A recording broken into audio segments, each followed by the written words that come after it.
حدیث میں بھی پڑھتے ہیں کہ نبی صلی اللہ علیہ وسلم نے فرمایا جو شخص 10 بار قل هو اللہ احد پڑھتا ہے اس کے لیے جنت میں ایک محل بن جاتا ہے.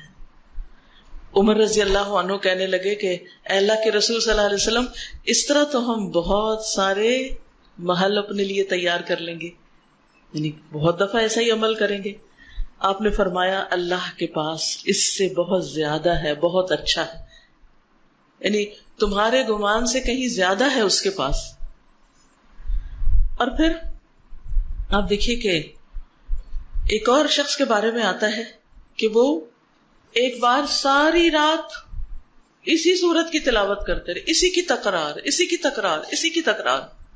قل هو اللہ احد اللہ الصمد لم یلد ولم یولد ولم یکن لہ کفوا احد. اور حقیقت یہ ہے کہ اگر آپ کسی وقت دعا کرنا چاہیں اور اللہ کے قریب ہونا چاہیں، اللہ تعالیٰ کی قدرت اور عظمت کا احساس اپنے دل میں بٹھانا چاہیں تو آپ کو کیا کرنا چاہیے؟ بغیر گنے کئی بار قل هو اللہ احد. اگر آپ کو ریاکاری کا ڈر ہے، شرک کا اندیشہ ہے، شرک سے ڈرتے ہیں، اپنے اندر اخلاص پیدا کرنا چاہتے ہیں تو اسی صورت کو پڑھیں، بار بار پڑھیں، اور پھر اس کی تاثیر آپ دیکھیں. یہ کرنے سے پتہ چلتا.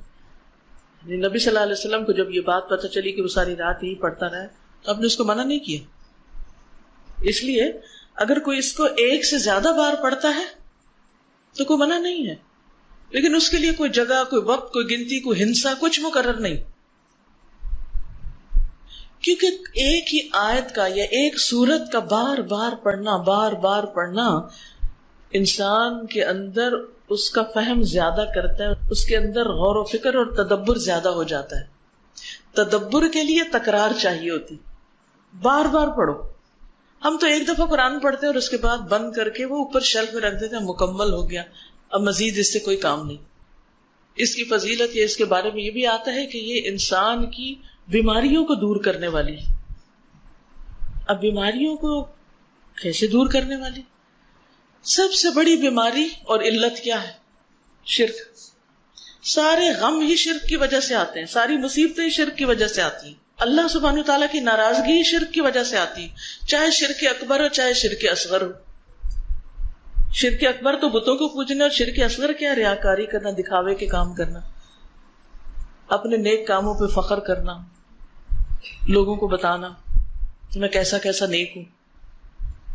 تو اس کا علاج کیا ہے کہ انسان قل هو اللہ احد پڑھے.